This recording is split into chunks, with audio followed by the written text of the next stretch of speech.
Hello, guys. Welcome to another episode of Lifestyle Architecture Lab.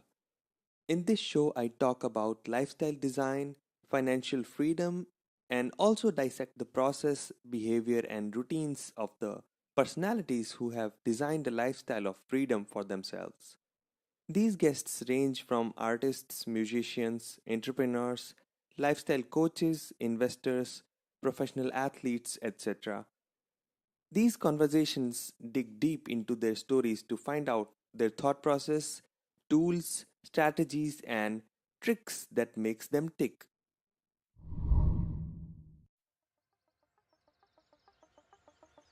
This is happening. Let me just do what I love to. No 9 to 5.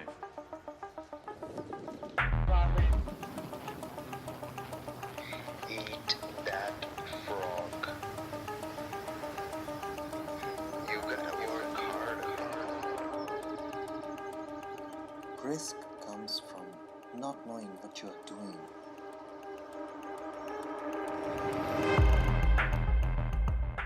This is Lifestyle Architecture Lab, and I'm your host Himanshu Sachdeva.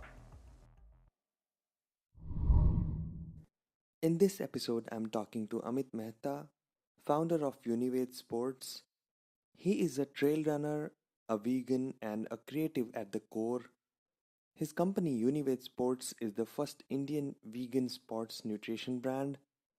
In this episode, we talk about his journey from starting a vegan sports nutrition company in a dairy obsessed country like India, his trail running club, plant based diet, active meditation, leading a young team and turning it into winners. There are a lot of life stories and nuggets in this wide ranging conversation. I really enjoyed this conversation with Amit, and I hope you'll love it as well. So, without further ado, please enjoy this conversation with Amit Mehta. Hey Amit, welcome to the show. Hi Himanshu, thanks for having me. Really excited to talk to you. Yeah, same here. I first saw you at the Autism Run, which is a yearly event done by a friend, Sayuri Dalvi, and after which I came to know about your brand, which is Unived. It's a vegan brand, and I think it's first in India to be a sports nutrition brand which is vegan. And since then, I've been following you closely on Instagram, and it is really amazing what you have done with Unived. And you have created a successful vegan brand which inspires so many people, including myself. Let me try to understand how did the entrepreneur mindset developed in you? Was it from an early age that you liked solving problems and finding ways? Yeah, I guess you can say that it's been from in me since a very young age. Mm-hmm. If I look back, then I think the first memory that I have where I was stuck in a situation and I had to figure things out was actually the first day of first standard. Mm-hmm. I was 5, and my mom was dropping my brother Sumit and me to school. Mm-hmm. He was in the 7th, and it was the first day for me in first. So we got off the car, and my brother took me to my classroom, which was on the first floor, and dropped me there. And then he went up to his, which was, I think, on the fourth or fifth floor of the building.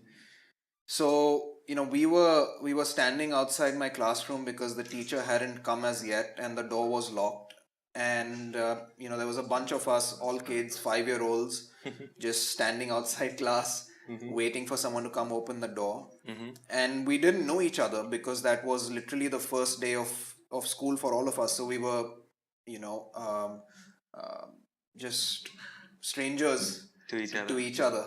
Yeah. So we waited for a while, and some kids started playing, some were talking, some were sitting, some started crying, and I just got really bored out of my mind. So I decided to go up to my brother's class. I walked up, 4 or 5 stories, and knocked on his door, and by then his class had already started. So the teacher sort of shooed me away, but I opened the door and I said, "Hey, Sumit, my classroom is locked. I don't know what to do. The teacher hasn't come, and I'm just getting really bored."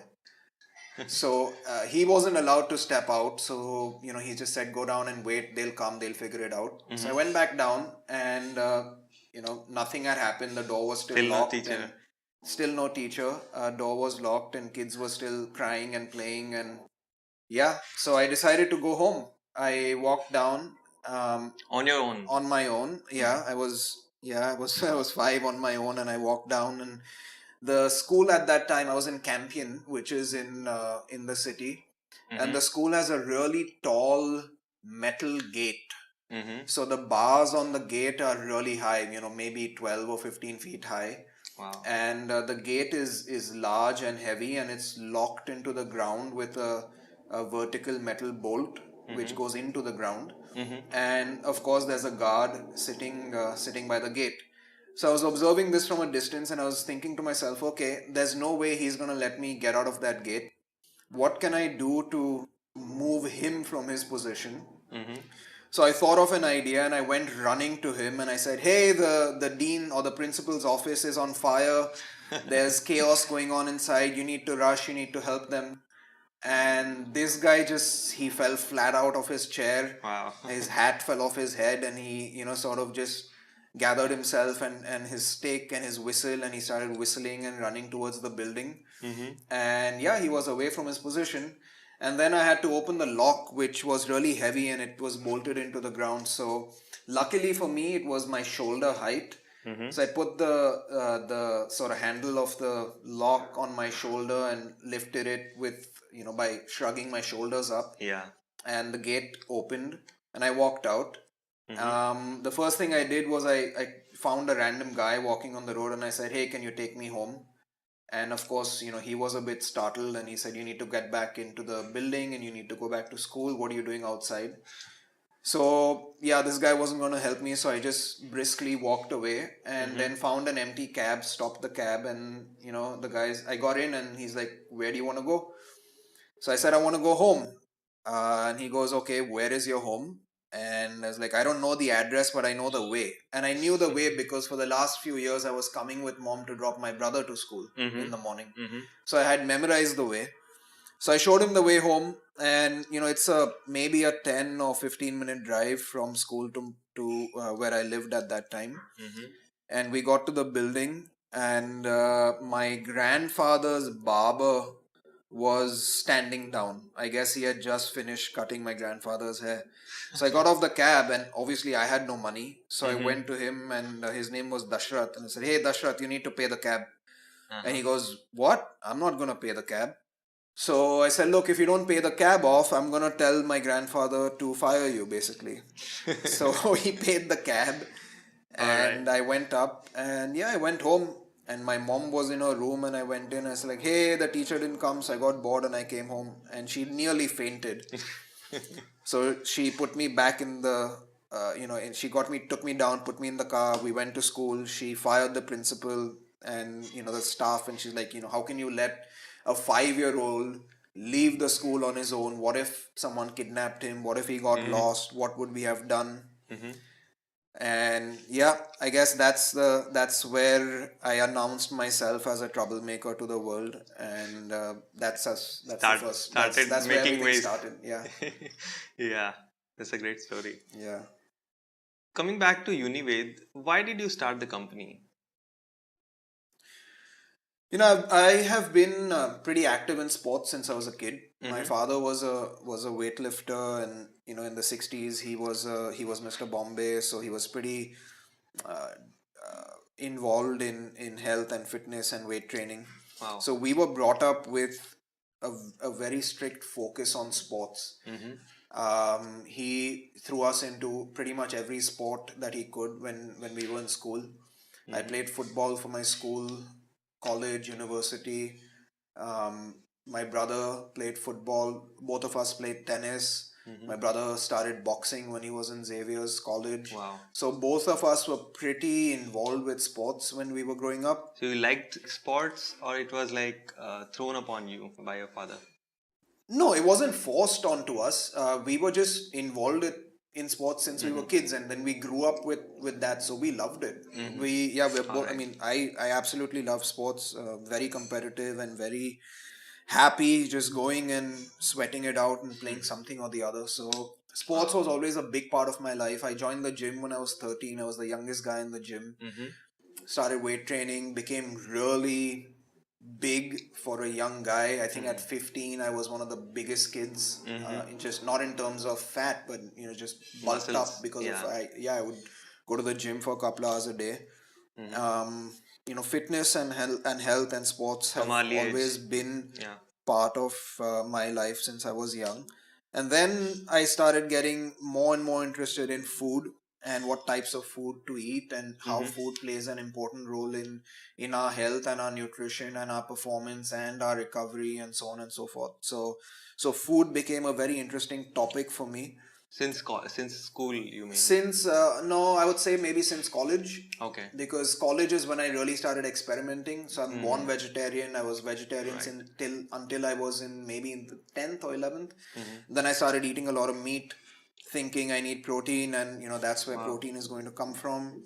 So you have eaten meat. I've eaten a lot of meat Oh. when I was in college, but very quickly got exposed to the real truth about food and how you can get more than sufficient protein just from vegetables. So I gave up meat a long time ago, went back to being vegetarian, and then obviously transitioned to being vegan.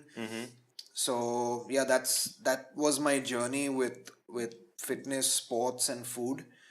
And then I came of age and I had to work. So for me, it was a no brainer. It was just really easy to decide that if this is what my passion is, good food, healthy food, good nutrition, and sports, why don't I put that together and see if I can make a business out of it, start a company with my beliefs, and see if we can do something fun. So that's how it started. That's amazing. And while you were graduating, I mean, after that, you thought of starting a business. You didn't consider working for someone as an employee, right? I never wanted to work for anyone. I always knew that I wanted to start my own business. I knew that very early on, maybe when I was 16 or 17. Wow. I knew that, I am definitely going to do something on my own. After graduating, I did think about working for someone for a couple of years just to work and get that experience. Right. But then I'm glad I didn't, because I was like, what's the point of me working at a company for 2 years to gain experience, when if I start something now, I will gain a lot more experience in the first 2 years just doing things on my own. So Right. that's what I did. When did Unived start? It was in 2011, I guess? 2010. 2010. Yes, August of 2010 I moved back from the US. All right. And literally 3 days after that I started. All right. And you started alone, or was it with some founder or with some employees? No, I started by myself. I remember I moved here, I think it was on a Thursday or Friday. I got back. I spent the weekend unpacking and just, catching up with friends. And Monday morning, I started work. It was just me. I didn't know anyone here. Well, apart from friends who I grew up with, I had no network here. I had never worked a job in Bombay before. Right. So I had no professional network. No one in my family or my extended family is involved with dietary supplements or sports nutrition products or that kind of a business. So I literally knew no one in the industry. But yeah, I started myself. So it was from scratch, everything. Everything's been from zero. It's been from I wouldn't even say zero. It's been from a negative. We've had to overcome a lot of difficulties. A lot of situations to reach where we are today. So did your family completely supported you in your endeavor? They were supportive. I don't know how much they believed in the idea, because I do remember in the beginning people were a little skeptical. What's this guy gonna do? He has no experience in this field, and he wants to start a vegan business in a dairy obsessed country. Yeah. So there were a lot of doubts. I've always been the black sheep of the family, so there have always been doubts ever since I was born, pretty much. But no, I mean, it's fair to say they were supportive. They gave me enough freedom to go out and do whatever I needed to do. And yeah. So you started with how many people in your company? Well, yeah, I started myself. I was alone for the first, I don't remember, maybe Few weeks or a couple of something. weeks. Mhm. I would open office, clean the office. The Wow. first day I opened office, it was my dad gave me his old office, which is like a 500 square foot space in Andheri. Mm-hmm. And when I opened it on the first day, it hadn't been used for a long time, so it was just this. It was like a garage. It Abandoned. was Yeah. abandoned garage. So I spent a lot of time in cleaning it up. I got some local guys to help with, just whitewashing and things like that. Mm-hmm. But then once all the dust settled, I got to work, and the first thing I did is I went through the yellow pages. I had a Tata yellow pages book, those thick books Yeah, that yeah, come. yeah. I So I remember. went through that. I found some HR recruiting agencies. I called them up and I said, this is what I want to do. These are the kind of people I want to hire. Mm-hmm. Um, so I wrote some job descriptions out and I gave it to them, and then they started sending people over, and that's how I met the first couple of people who I hired. All right. Yeah. Moving forward, how do you usually manage your time? Do you deploy any strategies, or are there any specific time periods when you put focused time in designing products? How does it go for you, the time management part? Time management has, I think, it's become, a little more complex and tricky as the years have rolled on, because Mm-hmm. when I started, the only nature of work that I had on my table was putting a team together, doing some research, developing the products. Mm-hmm. We didn't have to focus on sales, marketing, or customer issues, logistics, operations, because we didn't have any of that. We didn't have any Right. products to sell. Mm-hmm. So as the years rolled on, I started I saw the need to wear new hats. The Mm-hmm. first time we launched the product, I had to put my sales hat on and become a Right. salesman. When we started shipping, I had to put my operations and logistics hat on. And now it's just that there's so much going on. Mm-hmm. So time management is a skill that is just being sharpened and sharpened with each day. Mm-hmm. I am up by 5 most days, sometimes earlier, and I work throughout the day, even if I'm out on a run, or if I'm in the shower, or if I'm eating lunch, or Mm-hmm. whatever I'm doing. Work is always going on in my mind. Mm-hmm. There's different types of work that go on at different times of the day. Right. In office it's more of operational stuff, accounting, Getting sitting things with the done. team, getting things done. On a run it's more of, okay, what sort of marketing should we do, what sort of athletes should we speak with.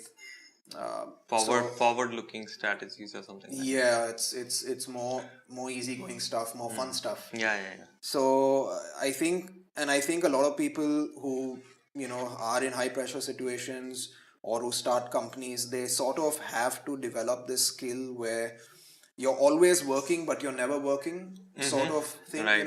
Because if you're always working and you're always under that pressure, you're just going to explode. The body can't take it. Correct. But if you start enjoying the process, and if you say, okay, I have to figure out what kind of packaging I'm going to do for the next line of products. Mm-hmm. And instead of sitting in a room with a whiteboard and going over it, you just think about it while you're out on the trails having a good time with friends and running. You're still getting the work done, but you're sort of enjoying the process. And that's what I've gotten to. Developed basically. Yeah, that's what I've developed. And I think that's one reason why I'm still sane with all the work With all pressure the that I work have. that's Yeah. going on. Yeah. Yeah, that's awesome. I mean, all the entrepreneurs who are working, I mean, they must be facing the similar problems, and you just have 24 hours in a day and you have so much to do. So it's like always on kind of mindset which you have to be in. It's always going on, and many times I dream about work. There are Wow. so many days, and I'm sure other people do it as well. I mean, there's so many days when I wake up and I've had a dream of sitting with the team and talking about something that's critical that happened that week. So it just goes to show, subconsciously work is still going on, and sometimes the mind doesn't stop. So Oh, wow. yeah. What's your creative process while designing products? Like, how do you invoke the creative process, and how you focus in that period? I think it really depends on what stage of designing we're in. So, to give you an example, we've been working on a new hydration mix which we're developing for an athlete. So when we're sitting and talking about the formulation and the architecture of the formulation and how the product is really going to work in the system, there's a very different approach and a very different mindset. Um, because we're working with ingredients, we're talking about ratios of simple and complex carbs, and then what is the maximum absorption of a simple carb in the gut versus a complex carb in the gut, and then how do you arrive at the ideal ratio, and then how much of that mix do you mix in water, how much water do you use, 500 ml or 600 ml, and then we look at, but then what are the average bottle sizes, Right. so there's a lot of that kind of stuff that goes in. But then when that chapter is over and we come to designing, say, the packaging of the product, then it's totally different. Then you turn the kaleidoscope and everything looks different, and you're in a more creative space. You have a little more liberty, and you're looking at colors, and you're maybe studying psychology as well. How is a customer, how is a consumer going to feel, what sort of emotions are going to be invoked in them if they look at this in a red packaging versus a blue packaging. Wow. How is it going to make their life easier if we design the pack in this way? So to give you an example, we were the first, I think we're the only company in India right now as well, but when we launched this, we were the first to come out with a half tear pack. Right. And that's something we thought of, because when you have sachets and you open them and you rip the entire sachet out, you're pouring it into a bottle, but the mouth of that bottle is really small.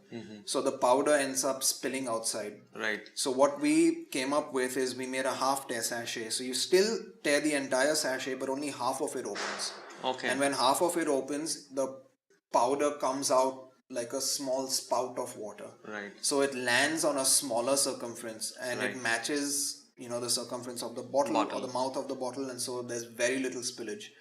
And people used it and they really appreciated it. So thinking of these things is also really important to us. Like, we put the consumers, in the center of everything. In the center of the whole designing process. And then when we do things like this, it makes our job a little more difficult, because when I came up with that concept, we sat with the packaging guys and the guys who print our pouches and do our packaging for us.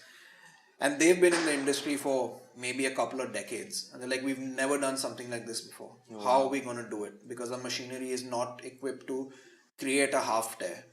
So then we had to sit and figure out the whole process with them. So, we're always doing a little more than someone else normally would. Than the normal standards. Yeah, I mean, otherwise you're just saying, okay, I want a pouch, this is what it's going to look like, and you talk to the printers and say, this is the dimension and give me a pouch. Yeah, right. But then this idea must have come to you while you were also using the product, right? While running. Right. So, like, that's the invocation of that process of generating some ideas about that. Right. Great. Yeah. That's awesome. Yeah. And coming to the routines and habits, how does your typical day look like? So during the week, it's pretty standard. We are up by 5 and we're out for a run, depending on the duration, either by between 5:30 and 7 or 6 and 7. We're home by 7, and then between Monica and me, there's some prep for breakfast. Both of us have to shower, get everything organized. We try and get in the car and leave for work a little before 8. So we reach office by 8:15 or 8:20 or 8:30 at the max. Yeah. And we're at work till 5 or 5:30, and then we're home by, say, 6:30. Most days we work from home after that for another hour or two, depending on what's going on. Either Monica's sitting and designing packaging or figuring out the next marketing emailer that's going out, and I'm sitting and working on US stuff because of the time zone. Right. You have to balance out the time zones as well. Because we're selling in the US as well, so that work I sort of try and do in the evening. And we're usually in bed and knocked out by 9 at the latest. So So it's nice. clockwork. Wow. It's clockwork during the week, and during the weekends, if we're out on the trails, then we're up at 3 because we have to leave by 3. 4:30, and My God. we drive out. It takes us an hour or an hour and a half to reach the trails, and we're joined with a lot of friends, and we go run and come back by lunchtime. So Wow. So it's like the typical day starts at 5 and ends at 9 around, right? yeah, Okay. All right. That's great. So I mean, you are already uh, waking up early than the rest of the world. Like you get 3-4 hours. I mean, normal people like me, they wake up at 7 around. So Yeah. you already have. we don't have a choice. We have to be up early because if we want to run and train, then we have to do it in the morning. Right. And we've always opened office at 8:30. We've said from day one we want to work 8:30 to 5:30 at the max, Right. just so everyone at work as well as us, we can come home and have a life outside of office as well. Right. That's a great work-life balance also Yes. there. Yeah. So when did you start running, and why did you start running, and how it changed your life? I started running in, I think, 2015, early 2015. 2015. Yeah, Yeah. so it's only been a few years. Wow. And I started running because of Monica. She was she's been running much earlier than I have. All right. And one day she was just like, "Hey, why don't you join me for a run?"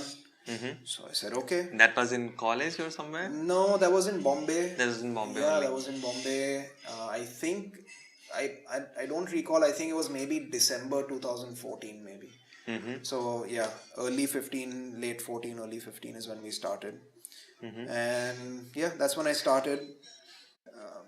Just maybe a 1K, 2K in the beginning, and then moved up the distance a little bit.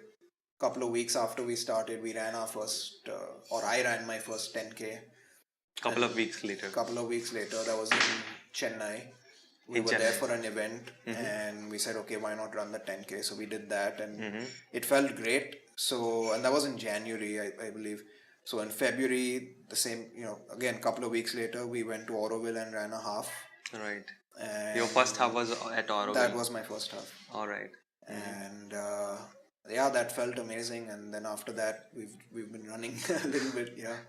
Great. Yeah. And what is the maximum distance you have run till date? The longest distance I've run is a 50 miler, which is 80 kilometers. 80 kilometers. Yeah. Wow. Although my watch said 86, but the course was supposed to be 80. Right. Yeah, so yeah, that's the longest I've done. Yeah. And do you have any specific race, like which was the best experience of your life till now? I mean, you have run many races till now in trails and otherwise. So any specific experience comes to mind? Not really. I mean, I've enjoyed pretty much all the races that I've run. Obviously, if I look back, then I wouldn't go back to a lot of the road races that I've run. But every trail is a different experience, and every distance is a different experience. And every race teaches you something, and there's a lot to enjoy and a lot to suffer as well during these long trail races. So yeah, I really enjoyed all of them. They're all unique, and we have a couple of races coming up now. We're running in December, which is a 50K, which is a new race in Maharashtra. So I'm really looking forward to that. And then another 60K in South India, January. Okay. All right. And while you're running these big races, 50K or 80K, so what goes in your mind? I mean, do you listen to music in that time, or do you just don't listen to anything? You just are in the nature and just listening to the natural sounds and running your way up the mountains. How does it go? Yeah, I never listen to music. I've never run with a pair of headphones or earphones, and I never carry music when I run. I always prefer to just lose myself to the trail and the mountains and listen to the birds and nature. And when you're running over there, you can with each footstep, it releases a different sound. You're stepping on leaves and gravel, and it's just beautiful. So I always prefer to because that's the reason we go there. We don't Yeah. you don't go to the trails and you don't run these races to listen to music which you can listen to in your house as well. You go there for an experience, and the only way to experience it is to submit yourself to the surroundings To the entirely. nature. Yeah. Yeah, that's great. And now you are running a trail club as well, right? So how did that come together? Yeah, so Monica and I were going to Kalabantin Mm-hmm. and running ourselves. And then one day, this guy from Mulund got in touch and he's like, "Hey, I've seen that you guys go to these trails. Why don't you come to Mulund and I'll show you?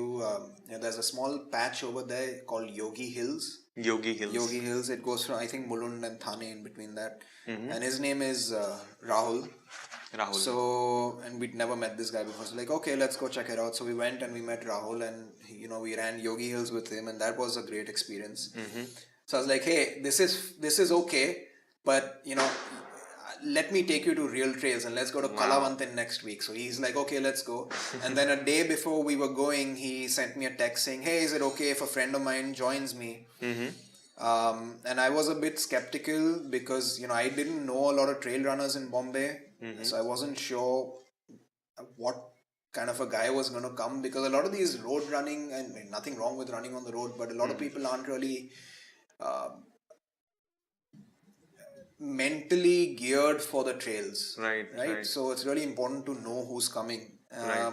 But then this guy shows up with the largest calves I've seen on an Indian runner, and his name is Ishan Datta, and there was the four of us, and that's the first time four of us went to Kalavantin. And the next week I was like, hey guys, if this is going to be regular, let's form a club. So the four of us were there, and we started Unived Trail Runners Club.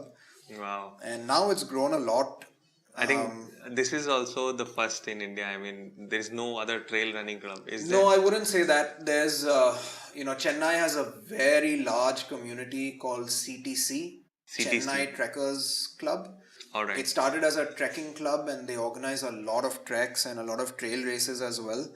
And now I think they have evolved as well, and most of them come to these ultra marathons and run trails. So they're a large community. I think maybe 200 or 250 of them. All right. But yeah, certainly in Bombay or Maharashtra, this probably is the only trail running club. And it's nice now. We've got a nice core group of members. About I think 15 or 16 of us. 15 or 16. Yeah. Okay. And they are pretty regular. We train together. Everyone gets up at 3 in the morning, and, Wow. and we meet at a central point, and then we drive out for an hour to these trails, and we push each other and we run with each other. And there have been some amazing stories of transformation, just within this group. All right. Yeah, to give you examples, there was another guy, Rahul, who joined us last year, and this guy was 96 kilos. 96 kilos. Yeah, and it was really scary to see him run, because In the trails.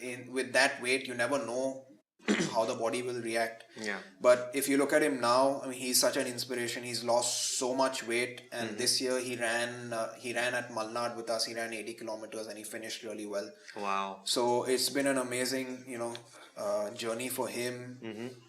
And even the other guys, Nilendu, Ashish, all these guys, they're incredible guys. They're really hardworking when it comes to running, and everyone supports each other. Everyone pushes each other, and everyone has evolved as a person and a runner together. So it's really nice to have the group. And I also want to say that at first Monica was the only girl, but it's really nice to see now that there are so many girls who come with us. And this is something that needs to be encouraged, because I really believe women are better runners than guys, a lot of them, because they just don't give up. They keep pushing themselves, and a lot of the girls who've come with us, at first they weren't really good. They weren't sure how to run the trails.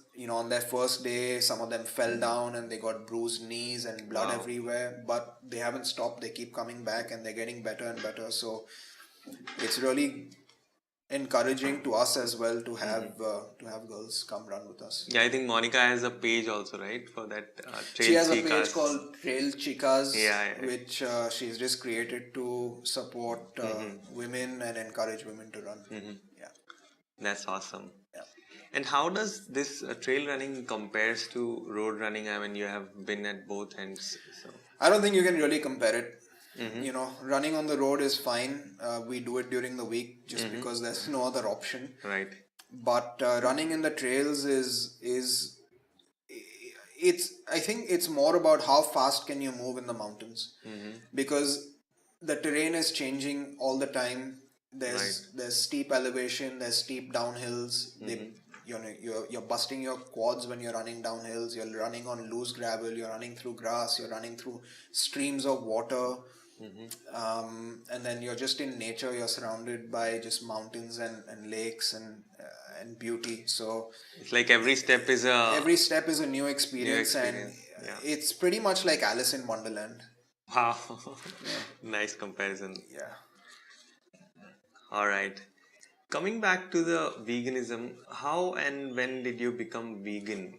Was it invoked by some specific incident, or is there any story behind it?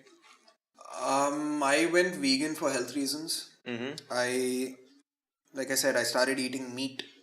I thought for health reasons, because I thought that's where I get my protein from. So I started eating meat, and then the more I read and the more I got exposed to food and how food can really impact your health, I realized that I didn't really need meat, so I gave meat up and I went vegetarian. And then I got exposed to a plant-based diet, and I read everything that I could about a plant-based diet. And then the next day I gave up dairy, and I've been a big paneer eater. Aficionado.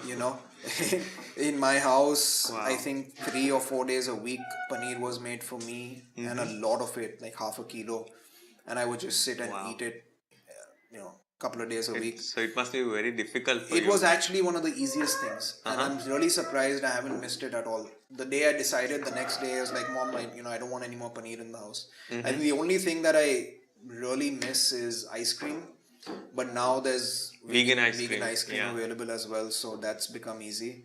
But apart from that, I didn't really miss anything when I gave up. So I went vegan for health reasons, and then I have remained vegan again for health and ethical reasons as well. I think the whole ethical side to it is really important. People are not aware of the meat industry and the dairy industry and how animals are used and abused and treated, and just it's really cruel, and it's really sad to see that even today, with all the knowledge that's there in the world, there are industries and there are governments and there are corporations who just continue to propagate meat and dairy and egg consumption. And I think it's just really sad. So yeah. I mean, not yesterday, I mean, the day before, I was also talking to my parents because I also want to become vegan.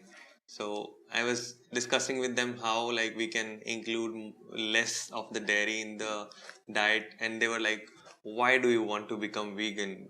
What is the basis on that? So as you rightly said, there is no awareness. They don't even know how animals are treated while getting the dairy stuff, and it's completely lack of awareness about the.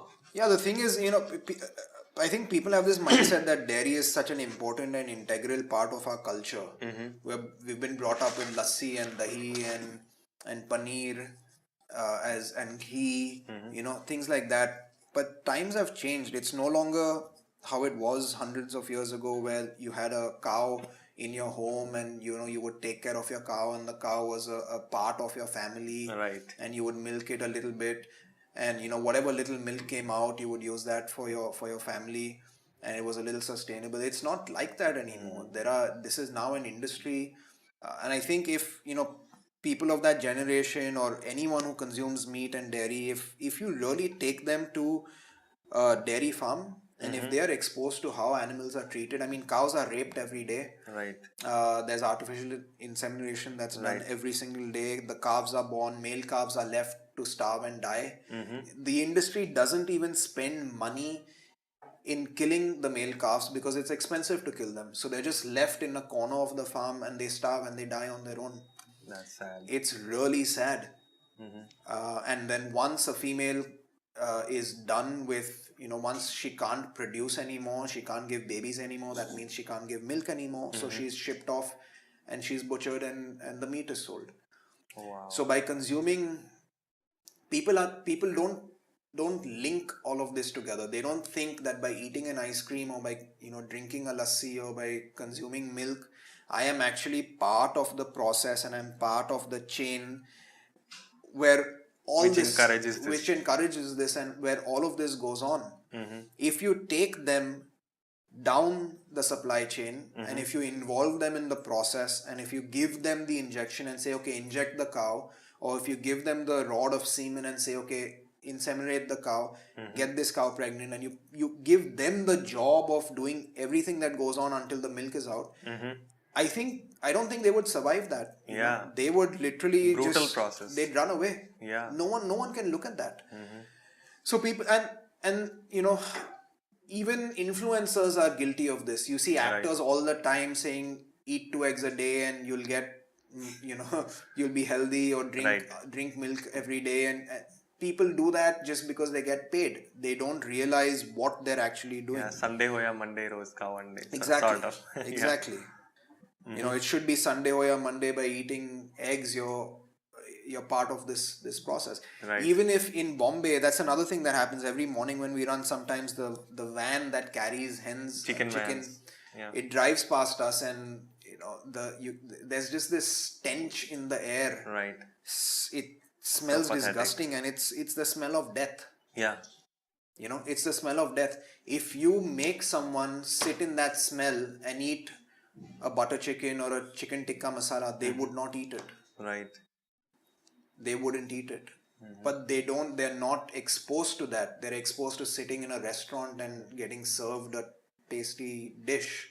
Or sitting at home and ordering something that has meat. They don't know the story behind the killing. They don't know the story. And even if you think of it, what makes these dishes taste good? It's the masalas that go in.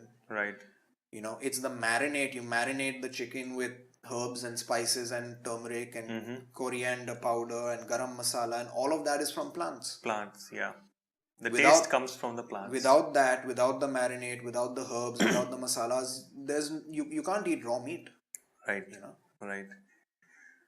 Oof, that's heavy. So how does your diet look like on daily basis? I mean, how do you consume proteins? Do you include supplements every day? Do you have any specific strategy? How do you want to get your proteins and carbs out of plants? Food's pretty simple for us. Mornings, breakfast is a large bowl, either of a lot of fresh fruit, whatever's in season, topped off with some dry fruits on it. Or a bowl of oats and ragi flakes, again with whatever seasonal fruit is there. Monica makes coconut milk at home, so I use that and dip it in that and eat it. I drink a couple of smoothies a day. One is we have a product called Daily Super Greens, which is a blend of organic fruits and vegetables. So I'll drink that in a fruit-based smoothie at some point of the day. And then the other one is with a lean protein. Again, it depends on the day. If it's a hard workout, then I'll drink the protein after that. Otherwise, I'll drink it in the afternoon or in the evening. Lunch is usually leftovers of dinner, whatever we had the night before. We save a little bit and pack it and take it to office for lunch. There's a couple of snack boxes that go in the bag as well. A small box just of dry fruits, and then either an apple or a sitafal or something, whatever's in the house. And then dinner again is very simple, with some vegetable, maybe with some rice, brown rice, or some roti, or some pasta, or a large salad. Some days in the summer we just don't feel like eating hot food, so we'll make a large smoothie bowl in the night. At night. So I'll maybe have 1 or 2 smoothie bowls. And that's it. That's what. It's all completely plant based. That's what food looks like. Wow, that's awesome. And do you follow any specific mindfulness practices? Yes and no. I don't do it to the extent that I would like to, and that's purely because of lack of time. And it may sound as an excuse, but that's the truth. There Right. just isn't time right now. If I had the time, I'd love to go to a park and sit there for an hour a day and just get away from everything. Unfortunately, there's no time, and unfortunately, there's no parks around here. Right. And that's one reason why I just dislike this city. Mm-hmm. But You don't like Bombay? I don't like Bombay at all. I think it's an overrated city. Yeah. Which city you like? I mean, love. Yeah, it's difficult to think of cities, mega cities in India. They're just overpopulating. It's become so difficult. When we were in school, Bombay was great because there was there wasn't the kind of population that there is today. Right. There was enough space. There was clean air to breathe, and you could go from one place to another without getting stuck in traffic. Now it's just chaos. You have to, I think 10 times before leaving the house.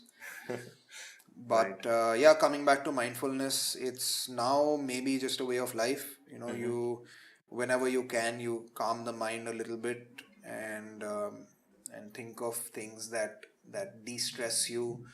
I think of nature, I think of music, I think of rhythm, and that's a big de-stressor for me. So it de-stresses me, and I do that at night sometimes before I go to bed. So once I get into bed, I lay down in shavasana position and just try and think of pleasant things, and Right. I'm knocked out. Wow. I wake up in the morning like a baby. So it's like always on kind of meditation, Right. active meditation It's basically. it's a lot of active meditation.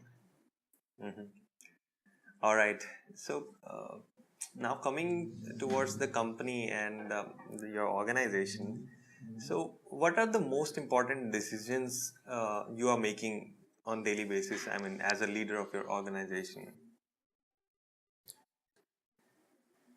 There's a lot of decisions that are made every day. It's difficult to say which is, it's difficult to sort of draw a line and say this one is more important than the other, because frankly they're all important. But yeah, I mean, just going off of what's happening recently, we're talking about developing some new products. So we're trying to figure out, what kind of packaging we want, what is the material of the packaging, because some of this is hydroscopic, so we have to pay attention to that. What is hydroscopic? I mean, for It's the when the product is more prone to absorb moisture. And there's a lot of humidity in Bombay and in India in Right. general. So with moisture, it tends to cake. right. You Kick know, how out. tang or something in the Yeah, in the rains, it becomes hard Yeah. powder. So you So cannot that is use it. you can't use. You can use it, but Yeah. it's difficult to explain to a customer why it's caking. They would not understand. So Right. we're trying to avoid that just by improving or using some different type of packaging that would prevent moisture from going in. We're talking about a couple of other product launches that are coming out next week. We have to buy some new machinery. We're actually buying 4 new machines for production. So do you analyze? I mean, if you have to go and buy a machine, so is there any research which is going on by your team, and then you are getting some inputs, and then you take the decision, or it's like right off the bat? Yeah, no, look, I'm blessed with a really good team. We have a core team that's been with us since the beginning. And they're really good people. So yeah, the team goes. They look at the process. They take trials. We will take our product to the manufacturers, the manufacturing facility, the guys who make these machines, and we'll do trials on their demo machines. We'll see if it works for our process, and then we'll amend certain things. If they have 2 spouts in the machine, we may ask for 1. If they have a pressure gauge, we may not ask for that. If they have we may ask for a different size hopper, things like that. So it's only through trial and error that you figure these things out. Unless it's a very conventional production process, then there's a standard machine. Like for capsuling, there's just a standard machine. It's a conventional process. But for some of these other products, like our gels, it's not a very conventional manufacturing process. So we have to develop machines that work with the kind of process that we follow. It's like custom made. It is a bit of a custom made Yeah. machine, correct? All right. Yeah. Can you name a person who has had a big impact on you as a leader? I mean, it can be a mentor or a person who you have known who had a big impact on your life. That's a tough one. um, yeah, I don't know if there's a single individual that I have very closely followed or read about and followed their business practices or strategies. But everyone in life comes across people who inspire them, and I've obviously come across a few people in my life who've taught me a couple of things that have stayed with me over the years, and who've inspired me to work in a certain way or to produce a certain quality. But and they've been someone who's been my professor in college, or someone who's been my boss when I was an intern, or my father to an extent, or someone like that who they've you sort of, as you travel and you meet people, you have this knack of picking up small things from Yeah. people who you wouldn't expect to pick it up from, Right. and then it sort of stays in the back of your head, and then you're faced with a situation at work where you're stuck, and then suddenly you're like, hey, but I remember this happened with situation. this person in this conversation, and then you try that. So yeah, I think we as people, a lot of people focus on buying books that are written by these bestsellers, and reading their processes and trying to implement those processes in their work, thinking that it'll work for them. I've never done that. I think inspiration is everywhere, and I think you can learn a lot from everyone. So if you're mindful of that, and you're just aware and curious and observant, and you're always observing how people are going on with their lives, you will always pick up bits and pieces. And over the years of picking up so many bits and pieces, they form a picture for you, and that is where you draw your answers from. That is where you look, that is what you look at when you're stuck. Wow.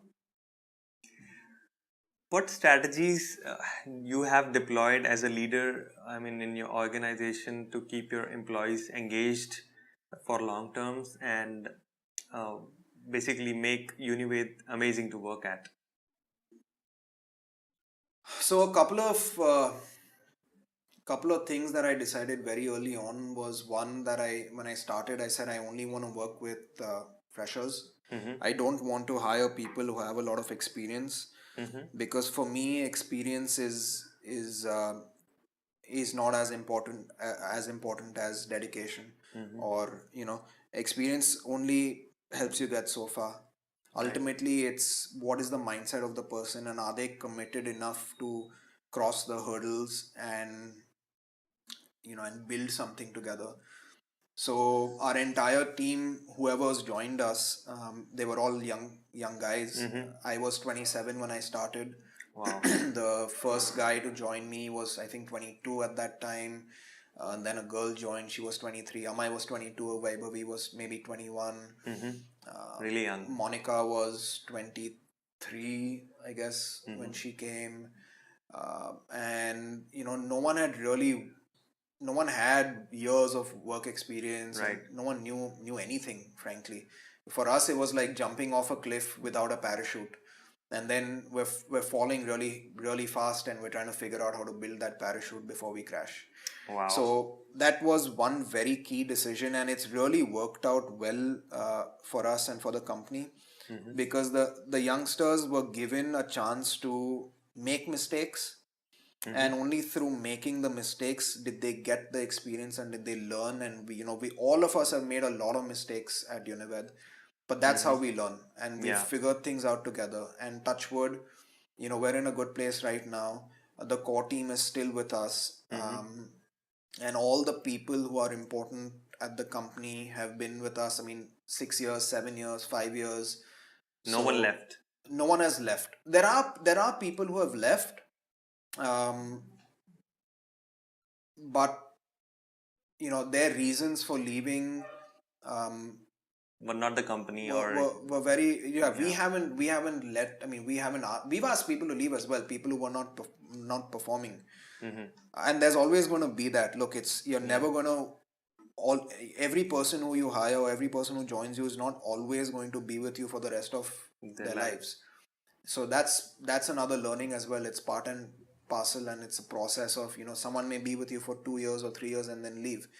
But I think the people who are there in the core team realize that you can make a career by jumping companies every 3 or 4 years, Yeah. or you can make a career by staying with one company and being with it and experiencing the highs and the lows and the struggles and the triumphs and the sad and the happy moments together. So that itself is also a great experience and a great career. Mm-hmm. Sorry, what was the question again? Yeah, I mean, what do you do exactly to keep your employees engaged for long term? Yeah. So that's, I guess, getting young people and giving them these ginormous challenges Yeah. has kept them really engaged, because they have so much to learn and so much to do. And then I have a very, I mean, I don't micromanage. Everyone has their own roles and responsibilities, and they know what they're supposed to do, and they're given their own space and time to do it. Of course, if people are stuck, we sit together and we figure things out as a group. But people are given the opportunity to own a responsibility versus Right. just being at a computer and doing a task every day. Not being an employee, but more of an owner of like part of the company, right? Correct. That's great. And there is no hierarchy in your company. There's no hierarchy as such. We don't really look at positions, or I mean, we do have an upper management, which has naturally evolved. The guys in the upper management are the people who've been there the longest. So that's just a natural progression, because Right. someone who's been there for 7 years or 8 years has seen everything from the start, has Right. gone through all the processes, has seen everything develop. So the new guys who are coming in now have a lot to learn from them. So they are upper management. There's no question about that. And they are the leaders and the pillars of the company. So if that is hierarchy, if that's how you explain it, then maybe it is. But more than just a title on a business card, that's not how even the juniors look at them. It doesn't translate It to doesn't work. translate. Yeah. We all, it's a round table. We work together, we have fun together, we go for treks together, we dance together. So we were at an office trip just 3 weeks ago, Yeah. and the youngest person who came was 21, and the oldest who was there is 50. Wow. And everyone was dancing and playing games. Who is 50 in your team? I mean, Yeah, his name is Hitesh. He looks after, he's like in a CFO position. All He right. isn't full time with us. He's been with the family for the last 35 years. He used to Wow. work with my dad in his companies. So he's working at another company right now, and he supports us. He comes once a week to look over certain things. All right. But he will be joining us full time from December. Okay. So he's Great. he's seen me since I was a kid. He's known me since I was maybe 5 years old.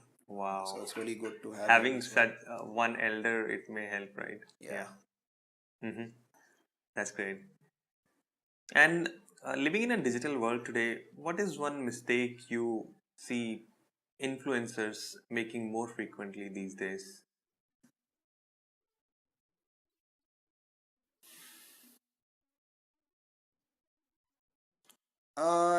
If you talk about influencers and mistakes, I think a lot of influencers end up selling themselves Mm-hmm. to products and services that they may never have used, and they Right. really don't believe in, just because they're getting paid.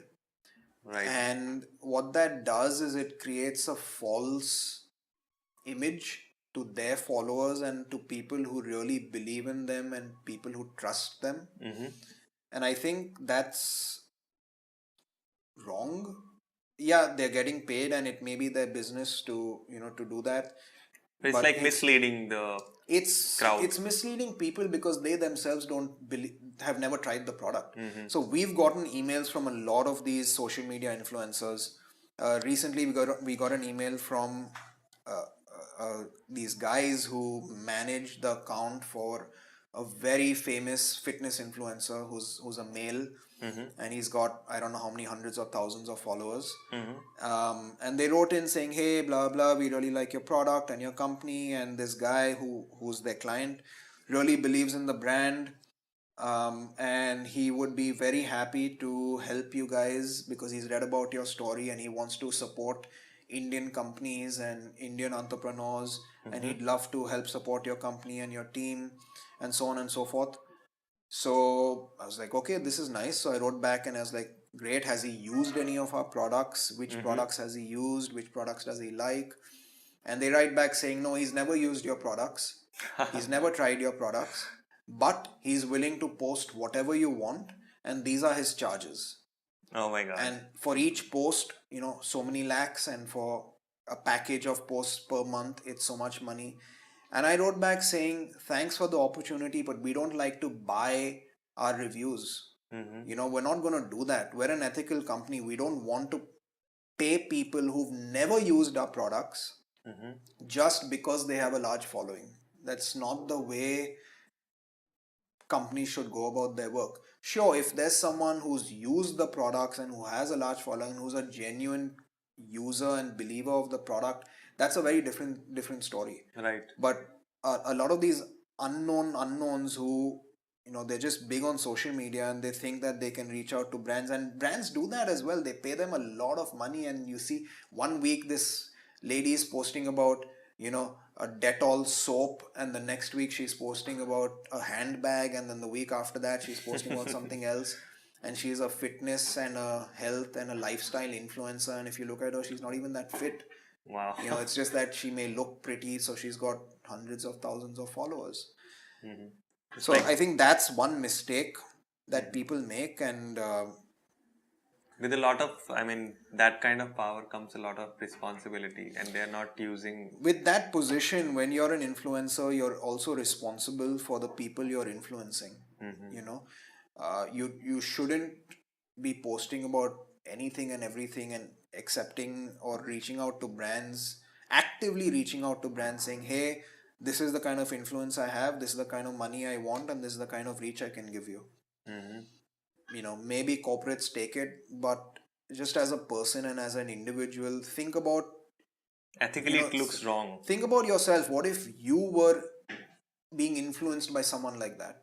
What if you were not a big influencer, you were just some random person, and you were following someone who was a big influencer, and they started posting about some products, and you spent your money and bought those products, and they didn't work for you? Mm-hmm. It's just not right.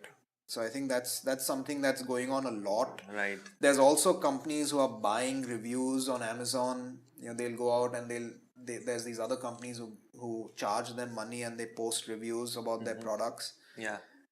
So there's a lot of this that goes on, and it works for them, it gives them business, but at the end of the day, I don't know how those business owners sleep well. Yeah. Because you can't go, I can't go to bed thinking I've cheated someone. Mm-hmm. It depends on your life values as well. I guess. Yeah. Okay, so moving forward, what advice would you give someone who is going into the leadership position for the first time? I think the first and most important thing for anyone who's in a leadership position is to believe in themselves. Mm-hmm. You have to have self-belief. The world may not believe in you, your friends, family may not believe in you, but if you are entering that kind of a position, you have to believe in yourself. You have to believe that the objectives that you've laid out for the next year, 2 years, 3 years, whatever it is, are going to be achievable. And that belief has to transmit into your team. If you don't believe in the work you're doing, if you don't believe in the direction you're going in and the path that you're drawing out for yourself, then your team is not going to believe in it. And if they don't believe in it, there's no way you're going to achieve it, because you can't do anything on your own. Anyone who says that they've achieved something on their own is lying. You cannot do anything without a team. A team is critical to the work that you do, and without belief and self belief, I think that's where everything begins. You may find yourself in situations where you're stuck, where you don't have answers, and I think that's okay, because you don't always have to have the answers with you all the time. Right. But you have to believe that you will figure it out. You just have to think that, okay, it may be a tough time right now, but as time goes on, we will find an answer, we will find a solution, we will figure it out together. And that's the kind of guidance you have to give the team, and that's the kind of mindset you have to create within the team, because it's not easy to be in that position. When I started, for the first few years, there was just 3 or 4 of us. Now we're 35 people in the company, so that's 35 careers that I'm responsible for. And everyone wants to grow personally, everyone looks Right. forward to a raise every year, and people have their own families to look after. Guys are now getting married in our team, and people are having children, so the responsibility grows year after year.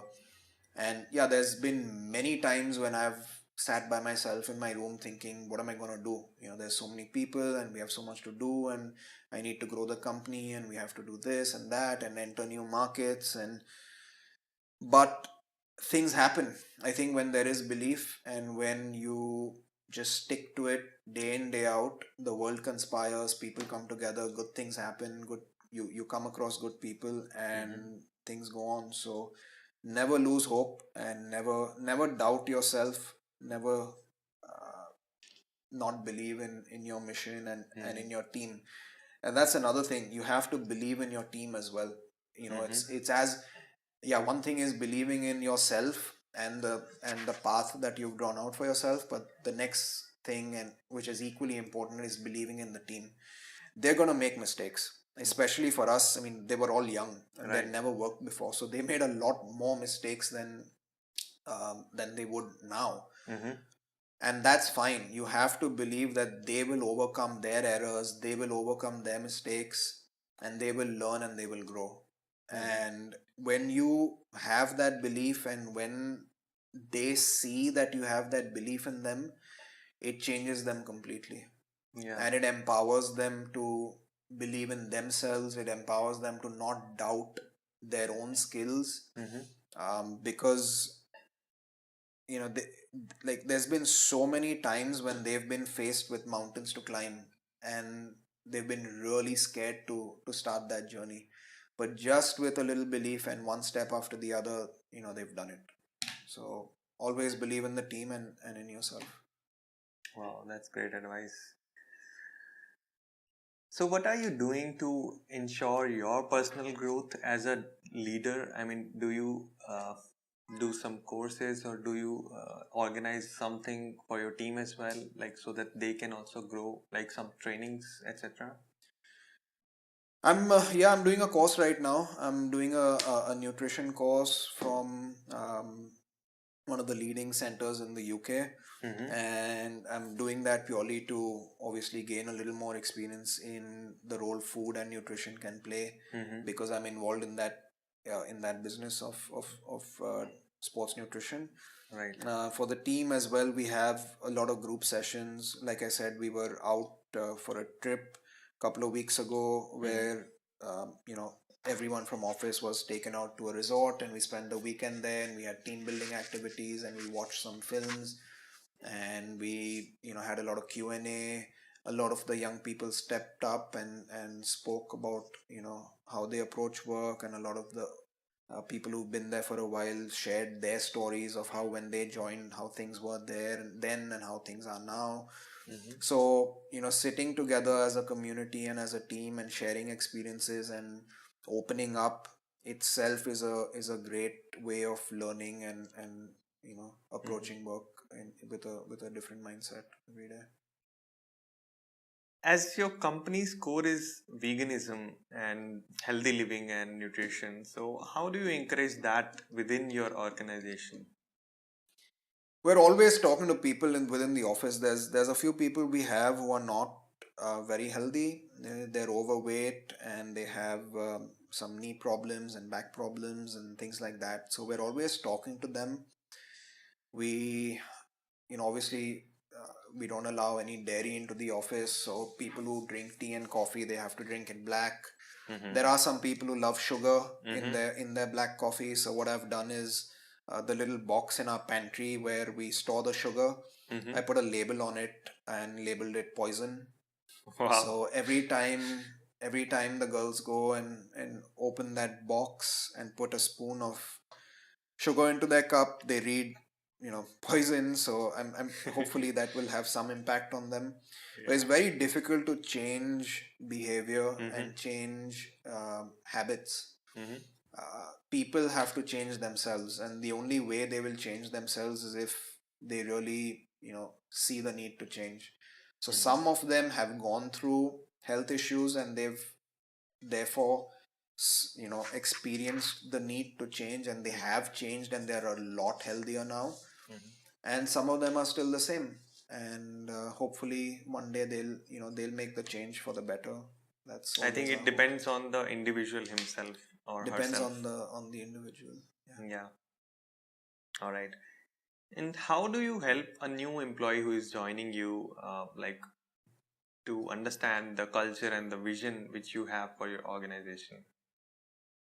The culture in the company is very open and evident. Anyone who's new who joins us, just sitting around with people and seeing how people work in the office and how they eat together and talk about work and joke around, and it's a very relaxed atmosphere. There's no official um, clothing. I mean, I go to office in shorts, and Yeah. people know that they can wear whatever they want and come to work. You don't have to dress in pants and shoes and a tie. That has zero impact on the work, on the quality of work that you're going to produce. So it's a very relaxed atmosphere, but at the same time, there's a lot of pressure because there's a lot of work that's going on. So newcomers see both extremes. On one extreme, they see that it's very relaxed and it's very chilled out. And then on the other extreme, they see that there's a lot of pressure and there's a lot of responsibility and there's a lot of things that need to be done. So, they can't slack. And if they slack, they're going to be spoken to. So, yeah, it's a delicate balance of two extremes. And I think just learning to balance these two extremes of being free but still being responsible will teach them a lot and make them really strong people. Yeah, I mean, it's like a horse in a field. He has a tie around his neck and he's left, but he knows like when the rope ends, he has to come back. Can you explain the impact of social networking on your company and personally yourself? Social media is huge. It's the way the world is going these days. Everyone is on Facebook and Instagram and YouTube.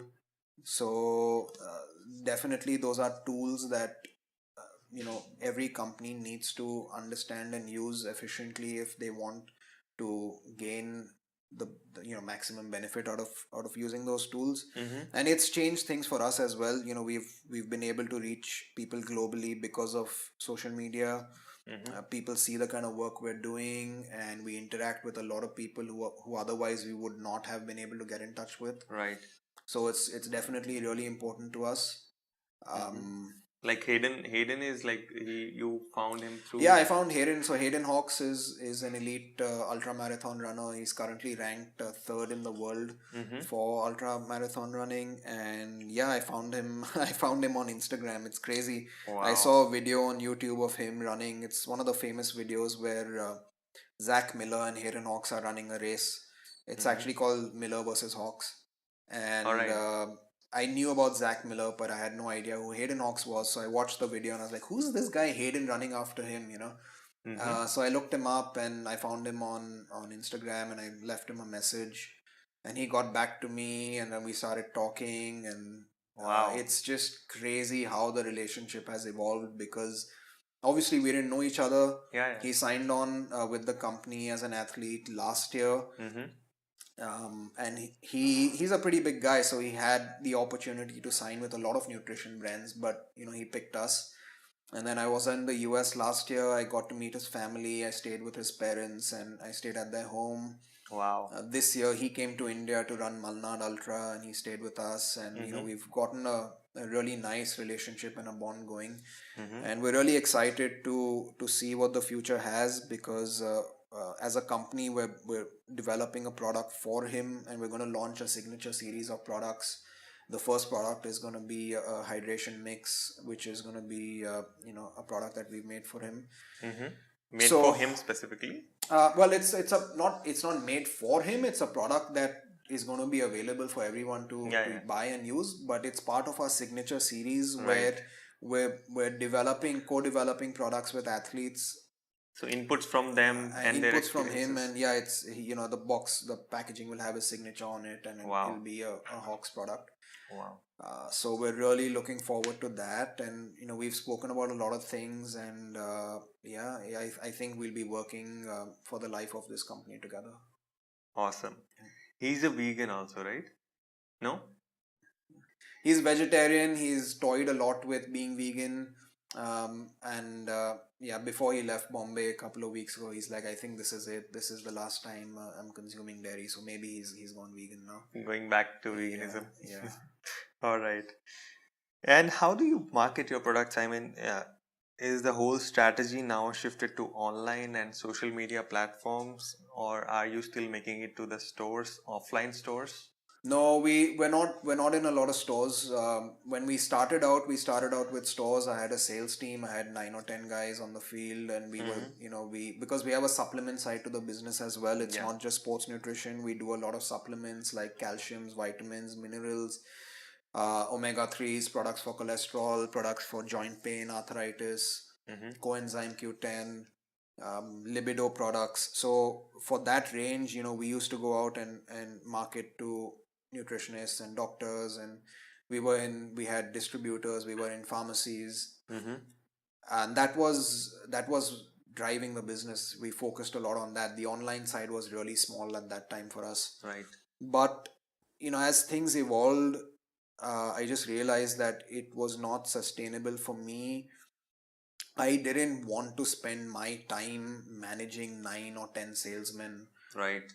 talking to them every day about how many people they visited and what the feedback is and what did this guy say and what did that person say and when do we need to go here. And I would go with them to work. We'd be standing outside a doctor's dispensary for 4 hours, and then he would call us in for a minute, and I'd get to talk to the guy for a minute, and then he'd say, okay, next. Oh my God. So it was a complete waste of my time. I felt that my time could be so much better used in different areas, which would really help the company.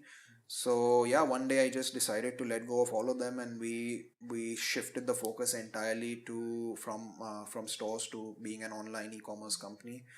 And now we're primarily online. That's majority of our business, and it's done well for us. It was a good decision. We've grown a lot. We're a much larger company today with 0 salesmen than we were a few years ago with 10 salesmen.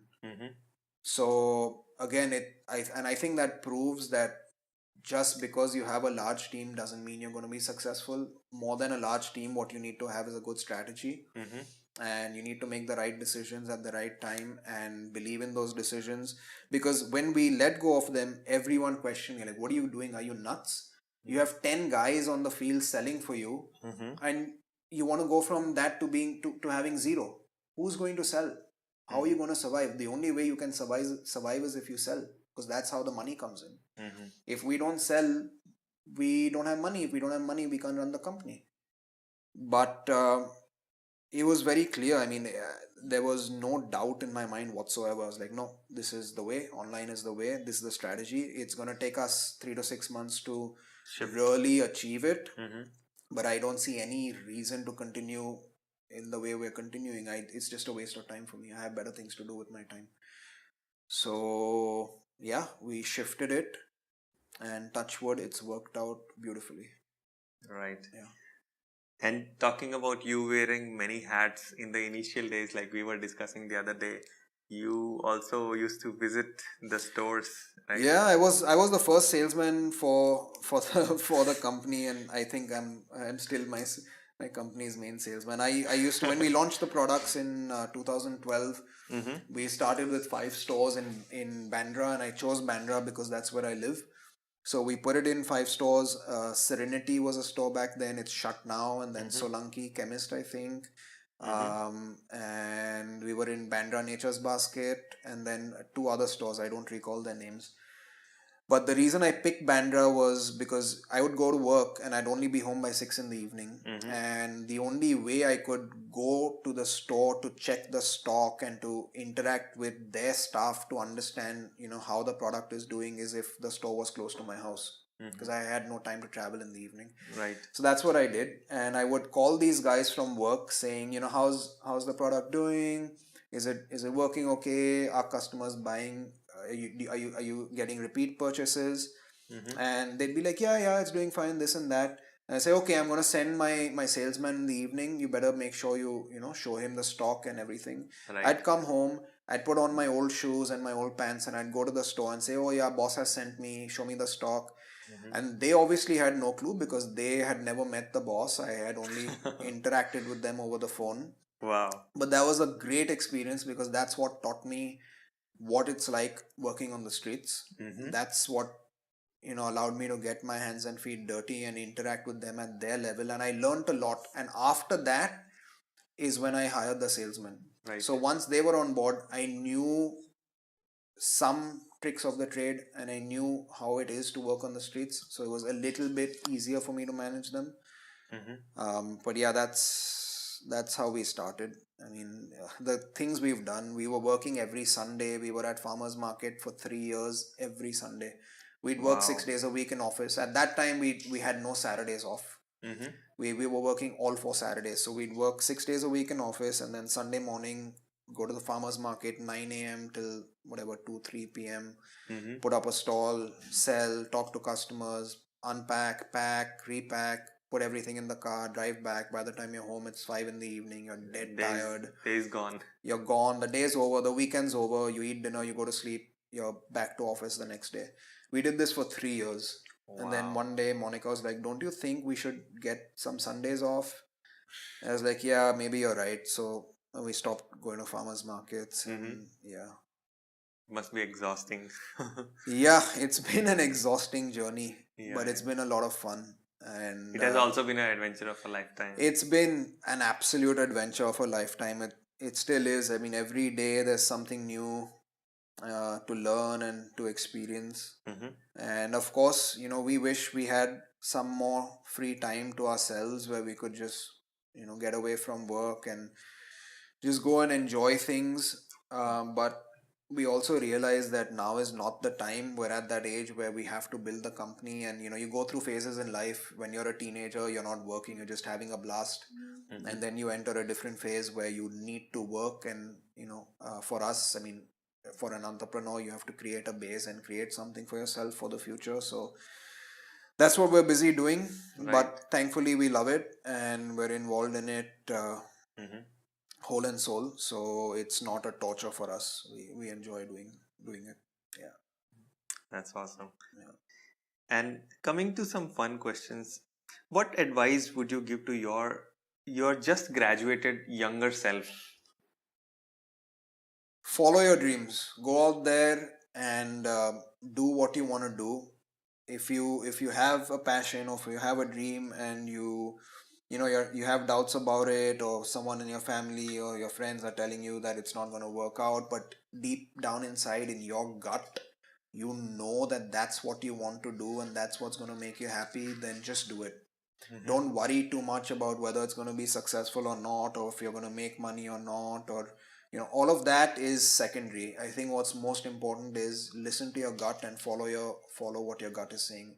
And that is something that a lot of people don't do anymore. And I think that ability to listen to that natural instinct and that voice that's coming out of the stomach saying, hey, do this is what's going to make you happy, this is what's going to work. You already know it. Right. You just have to allow yourself to listen to it and to follow that voice. This the same thing which you fear also. Like, It's your biggest fear, and it's your biggest calling at the same time. right. So if you face your fear and you really put in a lot of effort, you can conquer it, and you can make your dreams a reality. Wow, that's great. Okay, and what under 5,000 rupees purchase you have recently made, which probably changed your life for good? this morning this morning we were at the organic market, and we bought a lot of fresh fruit and vegetables, and a lot of cool stuff. So yeah, I think we spent maybe 900 rupees, but we Wow. we got a lot of fresh fruit and vegetables, and that'll last us for the next 3 or 4 days. And yeah, that is definitely something that has changed our lives for the better. Just eating healthy and Eating fruits and plants. eating good stuff. Yeah, it doesn't cost a lot to be healthy. This is another misconception that people have, like, oh, you're vegan, it must be so expensive, it must be so difficult. It's actually cheaper because you don't have to spend money buying meat and milk. Yeah. And you end up buying things that are really good for you. So it's really easy, and a lot, it's affordable to be healthy. It's not difficult. But when you switched from milk, was there any changes to your body which you felt? I never really consume milk by itself in any case. The only I would only consume dairy either through paneer or through ice cream or through pizza, cheese and Alright. pizza. That's it. But yeah, when I gave up, the first thing I noticed was my recovery. I was just recovering so much faster from my workouts than I was previously. I wasn't lethargic. I had a lot more energy in the day than I would previously have. I became lighter, leaner, faster. I was thinking faster. I was thinking with a lot more clarity. I was sleeping better. These are all things that I have experienced after I went vegan. Alright. And do you do any fasting also?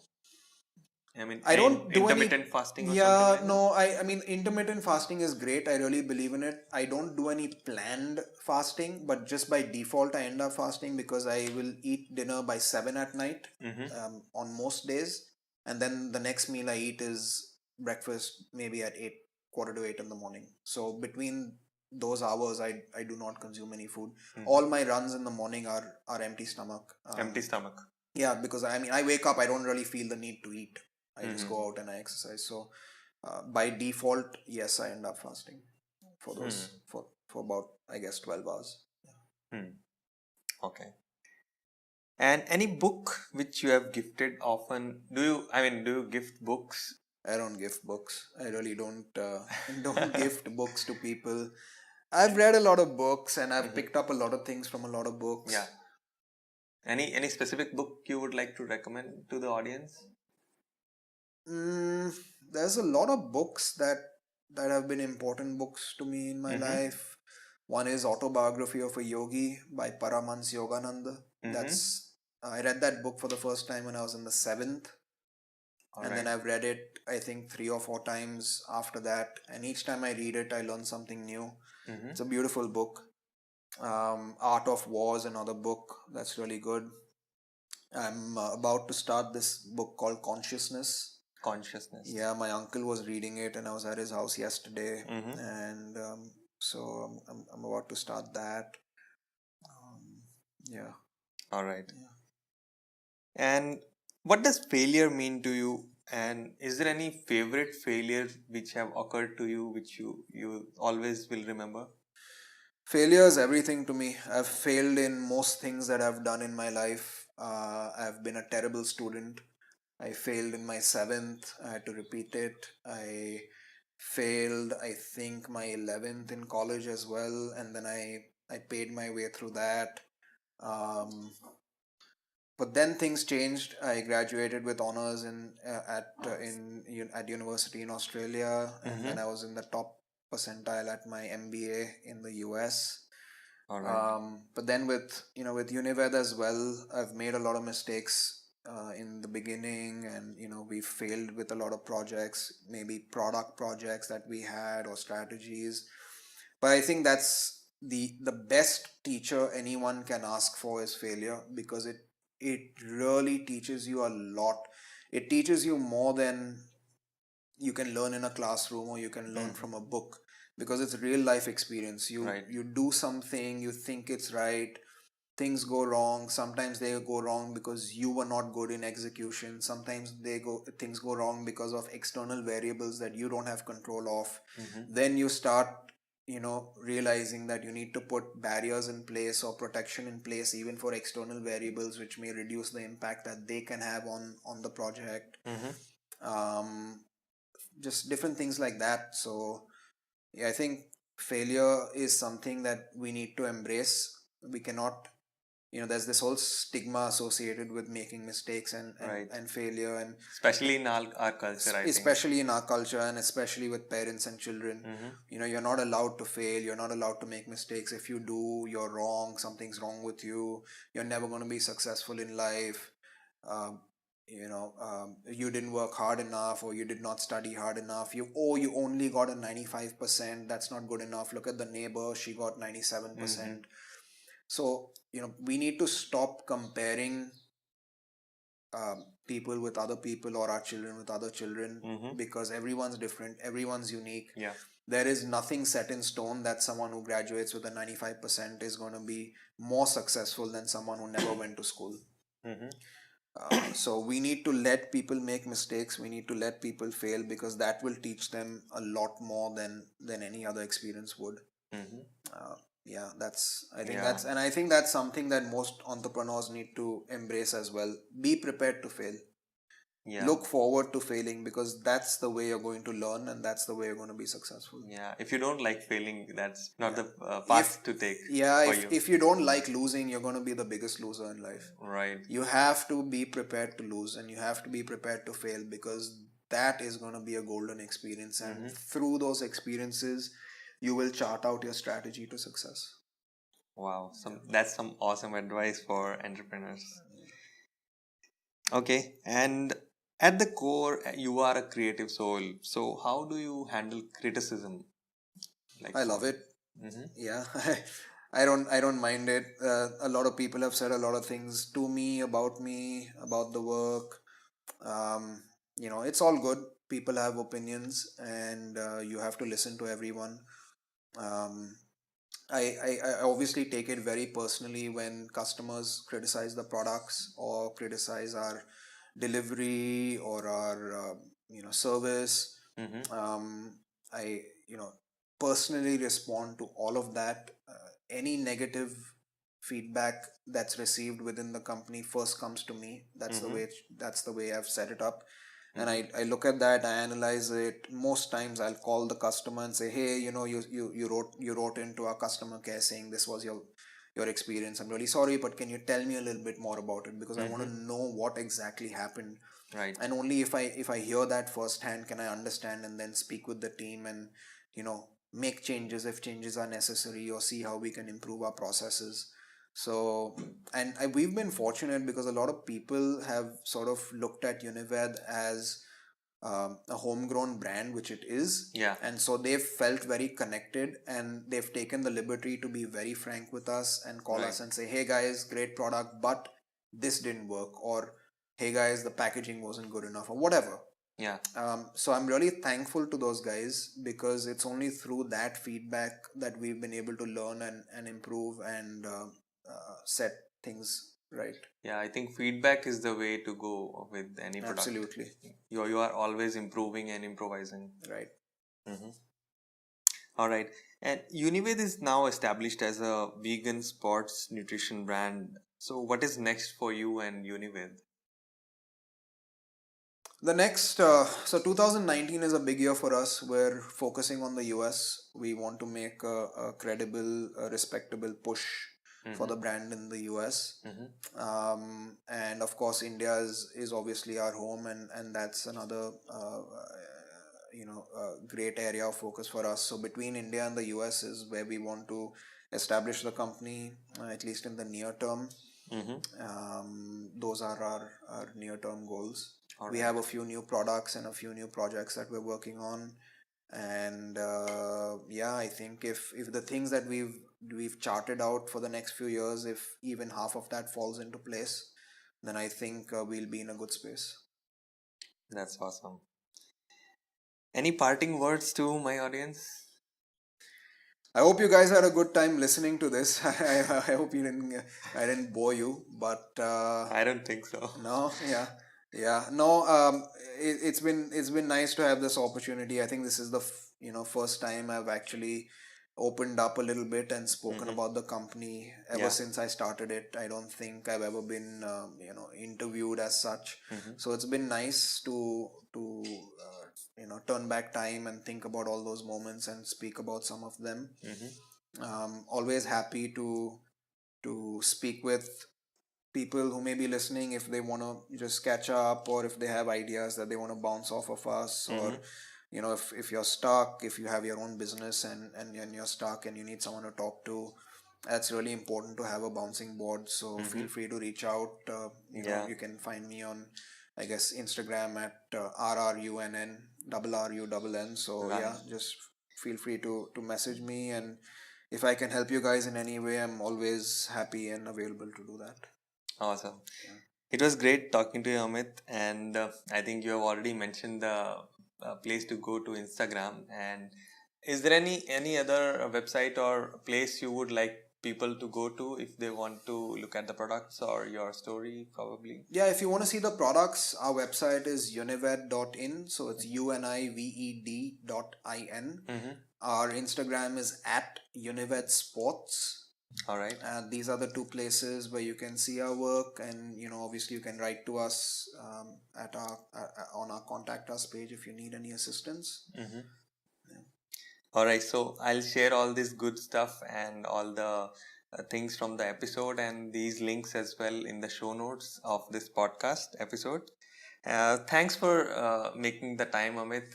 I really appreciate it. Yeah, thank you. I think it's really nice that you're reaching out to people and allowing them or giving them an avenue to share their stories. So it's awesome that you have this podcast, and I wish you all the best.